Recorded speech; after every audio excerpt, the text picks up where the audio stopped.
வணக்கம் friends, welcome to தக்ஷதாசமையல். இன்னைக்கு வீடியோவில் நம்ம என்ன பார்க்க போகிறோம், நாங்கள் வெண்டைக்காய் ஃப்ரை. வாங்க அது எப்படி செய்யுதுன்னு வீடியோக்குள்ளே போய் பார்க்கலாம். வெண்டைக்காய் ஃப்ரை செய்கிறதுக்கு நம்ம 1/4 கிலோ வெண்டைக்காய் எடுத்துக்கலாங்க. இந்த மாதிரி ஓரத்தை மடித்தோம்னா இந்த மாதிரி உடையணும். இந்த மாதிரி வெண்டைக்காவை பார்த்து செலெக்ஷன் பண்ணி வாங்கிக்கலாங்க. இப்போ இது ஓரத்தை நம்ம கட் பண்ணிக்கலாங்க, மேலேயும் பின்னாடியும். பாருங்கள், இந்த வெண்டைக்காய் ஃப்ரைக்கு நம்ம எப்படி கட் பண்ணிக்கணும்னா, இது ஃபஸ்ட்டு இப்படி 2ஆக கட் பண்ணிக்கலாம். ஒவ்வொரு வெண்டைக்காவும் 2ஆக கட் பண்ணிக்கலாங்க.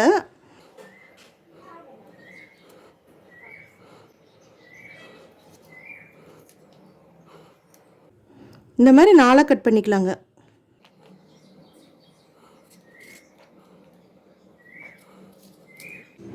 பாருங்கள், இந்த மாதிரி தான் நம்ம கட் பண்ணிக்கணும்.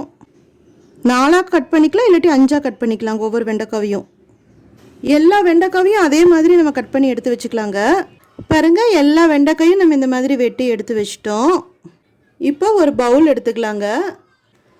பாருங்கள், இது 100 கிராம் அளவு காட்டுற கப்பு. இந்த கப்பில் 1 கப் கடலை மாவு உள்ளே போட்டுக்கலாங்க. அதே கப்பில் 1/4 கப் அரிசி மாவு உள்ளே போட்டுக்கலாங்க.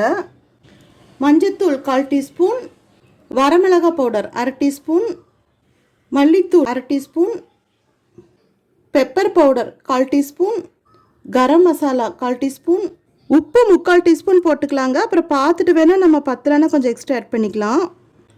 சீரகம் 1/4 டீஸ்பூன், ஒரு எலுமிச்சம்பழச்சாறு. எல்லாத்தையும் நல்லா மிக்ஸ் பண்ணிக்கலாங்க. பாருங்கள், எல்லாத்தையும் நம்ம நல்லா மிக்ஸ் பண்ணிட்டோம். இப்போ நம்ம கட் பண்ணி வச்சுருக்கிற இந்த வெண்டைக்காயை இதில் உள்ளே போட்டுடலாங்க. பாருங்கள், நம்ம நல்லா கரெக்டாக எல்லாம் மிக்ஸ் பண்ணிட்டோம். பாருங்கள், அளவு 1 டீஸ்பூன் தண்ணி உள்ளே விட்டுக்கலாங்க. நல்லா இந்த கடலை மாவு கலவை இந்த வெண்டைக்காயில் எல்லா பக்கமும் படும்படி நம்ம நல்லா மிக்ஸ் பண்ணிக்கணுங்க. பத்தலைனா கூட இன்னொரு டீஸ்பூன் தண்ணி விட்டுக்கலாங்க. 1 டீஸ்பூனாக விட்டுக்கலாம். ஒட்டுக்காக விட்டோம்னா கொல கொலன்னு ஆயிரும். கடைசியில் அப்புறம் வெண்டைக்காய் ஃப்ரை சரியாக வராது. பாருங்கள், எல்லாத்தையும் நல்லா உள்ளே போட்டு மிக்ஸ் பண்ணி எடுத்துக்கலாம். 1/2 மணி நேரம் இப்படியே விட்டுறலாங்க. அதுக்கப்புறம் நம்ம எண்ணெயில் பொரிச்சுக்கலாங்க. பாருங்கள், 1/2 மணி நேரம் ஆயிடுச்சு. இப்போ நம்ம இந்த வெண்டைக்காய் எண்ணெயில் பொரிச்சுக்கலாங்க. அடுப்பில் ஒரு கடாய் வச்சுக்கலாங்க.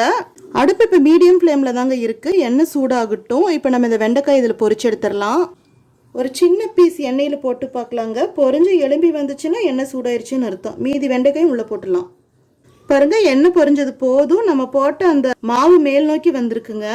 இப்போ நம்ம வெண்டைக்காய் எடுத்து உதிரியாக பிசுறுன மாதிரி போடலாங்க. பொரியணும், அதுக்காக இடைவெளி விட்டு போட்டுக்கலாங்க.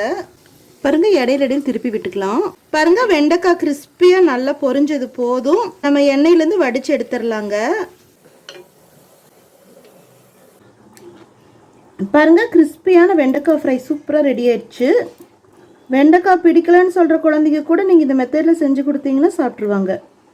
நம்ம சேனல் பிடிச்சிருந்தா லைக் பண்ணுங்கள், கமெண்ட் பண்ணுங்கள், ஷேர் பண்ணுங்கள், சப்ஸ்கிரைப் பண்ணுங்கள். அப்படியே பக்கத்தில் இருக்கிற பெல் ஐக்கானையும் மறக்காமல் கிளிக் பண்ணுங்கள். தேங்க்யூ.